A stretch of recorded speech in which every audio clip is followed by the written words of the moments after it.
tes. Halo semuanya, selamat datang di podcast Wacor, Ketawa Kacor. Ada nih peribahasa yang sering kita dengar, tak kenal maka tak sayang. Maka kita nggak usah kenalan karena kita nggak mungkin saling sayang. Oke, perkenalkan saya Sabrina Zufanda dari kelas 10 AKL 1. Nah, di video kali ini aku nggak sendirian nih. Aku ditemenin sama... Halo, perkenalkan nama saya Anissa Wadazula dari kelas 10 AKL 1 SMK Negeri 2 Temanggung. Oke, kita sering denger nih tentang lampor. Nah, apalagi di kawasan Temanggung sempat viral juga film Lampor 2019. Dan sebelumnya apa sih itu lampor? Jadi lampor itu makhluk halus penculik anak, sebuah mitos dari Temanggung yang digambarkan sebagai penampakan keranda terbang. Oke, terus ceritanya gimana sih? Jadi gini, ada seorang perempuan yang kita anggap aja namanya Rifa. Rifa itu sedang melewati rumah dinas kepala perhutani. Tiba-tiba dia kayaknya cerita ibunya dulu. Ini cerita nyata ya. Iya. Ibunya kita panggil aja namanya Ibu Siti. Ibu Siti sama kak perempuannya yang kita panggil aja namanya Bu Sri ya. Bu Siti sama Bu Sri ini pulang dari pasar karena udah lepas maghrib. Angkot sama kendaraan umum itu udah sepi atau udah nggak ada. Waktu itu malam Jumat Kliwon. Jadi mereka memutuskan untuk berjalan kaki walaupun sebenarnya udah ada rasa takut ya. Mereka pulang yang jaraknya kurang lebih 1,5 km lah. Jadi Bu Siti sama Bu Sri itu sedang melewati rumah dinas Bapak Sindar atau Kepala Perhutani. Ibu Siti itu melihat ada kain putih yang keluar dari kamar Bapak Sindar. Bu Siti kira itu tuh maling.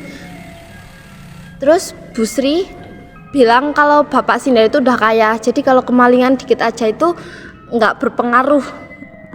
Bu Siti sama Bu Sri melanjutkan perjalanan. Waktu di turunan jalan, Bu Siti melihat bocah kira-kira anak SD lah. Anak SD itu sedang memeluk selimut. Kelihatan kayak kebingungan gitu. Lalu Bu Siti itu mendekati bocah itu dan mengajaknya pulang. Tapi anak itu tuh tetap ngotot gitu loh, nggak mau diajak pulang, tetap mau stay di situ. Katanya dia diusir sama pamannya. Terus nggak lama kemudian ada warga datang sambil teriak-teriak mencari bocah itu. Terus Bu Siti bilang kalau bocah itu ada di depannya. Tapi warga tuh nggak melihat sama sekali kalau ada bocah di depannya Bu Siti. Bu Siti heran dong. Terus dia memegang anak itu. Tiba-tiba anak itu menjerit, nangis kenceng.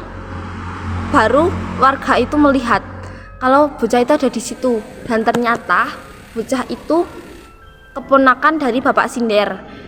Dan warga bilang kalau bocah itu tuh habis diculik lampor. Makanya sempat gak dilihat oleh warga dan cuma Bu Siti doang. Terus Bu Siti sama Bu Sri dipanggil sama Bapak Sindar ke rumahnya. Lalu Bapak Sindar itu mengucapkan terima kasih kepada Bu Siti dan Bu Sri karena udah menemukan ponakannya dan memberi kain buat dijadikan kenang-kenangan. Itu beneran? Iya beneran. Jadi di tempat itu udah jadi pantangan buat keluar waktu maghrib dan sebagian orang juga mempercayainya. Wah, serem juga ya. Jadi teman-teman jangan keluar saat menjelang maghrib atau pas waktu maghribnya itu ya. Karena sebagian orang mempercayai kalau keluar pas maghrib akan menimbulkan hal-hal buruk atau hal yang tidak diinginkan. Oke teman-teman, sekian video kita kali ini. Sampai jumpa di video selanjutnya. So, thank you and goodbye.